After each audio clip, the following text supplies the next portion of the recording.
王母娘娘戴上华丽凤冠，还有装束翅膀的飞天虎爷，少见的天蓬元帅，旁边的济公耍酷戴上墨镜，甚至是比10元铜板还小的玉皇二殿下披上金甲。这边有超过上百尊的神明，不是宫庙的建教，是府城延陵道坛的神明同乐会，不限神尊的。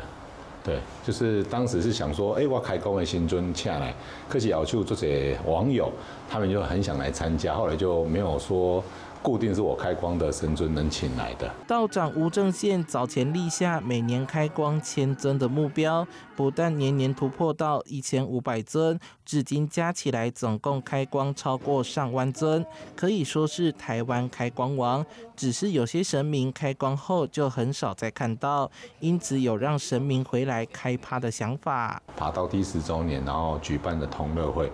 那完之后就有第2届、第3届、第4届，那这次是第4届，2年后是第5届，是我爬到第20周年。不知不觉就来到第4届，这回特别制作5色琉璃天狮牌，前3年是做银牌送给每尊神明做纪念。吴正宪说，道教神明开趴，相信是既有趣又欢乐。下一届是在2年之后，也是最后举办神明同乐会，预估到时候会超过3-4万尊的神明。记者是怀谈的报道。